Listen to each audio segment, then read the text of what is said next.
বড় ঘাঁটি ধুলায় মেশালো ইরান। ইরানের মিসাইলের তাণ্ডবলীলা দেখছে পুরো মধ্যপ্রাচ্য।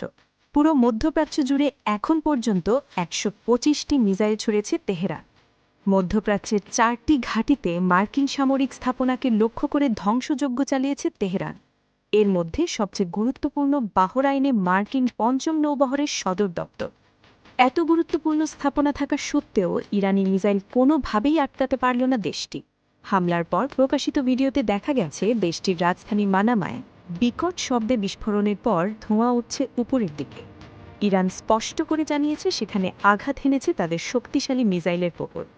এরই মধ্যে ওই এলাকা থেকে সাধারণ মানুষকে সরিয়ে নিতে শুরু করেছে বাহরাইন।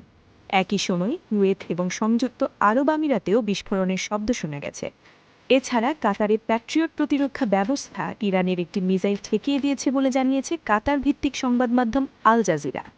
ইরানের হামলায় মধ্যপ্রাচ্য জুড়ে তুমুল ক্ষয়ক্ষতির খবর দিয়েছে আন্তর্জাতিক গণমাধ্যমগুলো। এর মধ্যে আকাশসীমা বন্ধ করে দিয়েছে কাতার, কুয়েত এবং আরব আমিরাত। আবুধাবিতে ইরানের ছোড়া বেশ কয়েকটি মিসাইল আঘাত হেনেছে। এতে একজনের মৃত্যু হয়েছে বলে জানিয়েছে আল জাজিরা।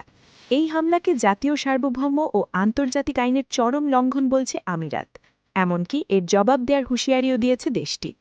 সংযুক্ত আরব আমিরাতের আবুধাবিতেও পাওয়া গেছে বিকট বিস্ফোরণের শব্দ। সৌদি আরবের রিয়াদ থেকেও এসেছে বিস্ফোরণের শব্দ।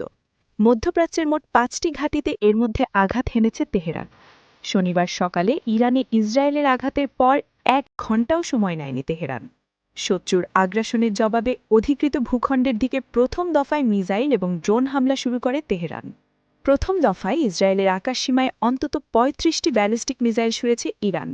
এর মধ্যে কিছু কিছু মিসাইল প্রতিহত করলেও বেশিরভাগই আঘাত হেনেছে লক্ষ্যবস্তুতে। ধ্বংসযজ্ঞের ভিডিও প্রকাশ করতে শুরু করেছে গণমাধ্যমগুলো। এখন পর্যন্ত একজন ইসরায়েলির আহত হওয়ার খবর পাওয়া গেছে ইরানি মিসাইলের আঘাতে। ইরানি মিসাইলের তাণ্ডবে দিক বিদিক ছুটছেন ইসরায়েলি জনগণ। হাসপাতাল থেকে শুরু করে সব জায়গাতেই ইরানি মিসাইলের ভয়ে নিরাপদ আশ্রয়ে যেতে মরিয়া ইহুদি জনগণ। দেশ জুড়ে জাতীয় জরুরি অবস্থা ঘোষণা হয়েছে আগেই। সামনে আরও কঠিন সময় অপেক্ষা করছে ইসরায়েল তথা পুরো মধ্যপ্রাচ্যের জন্য।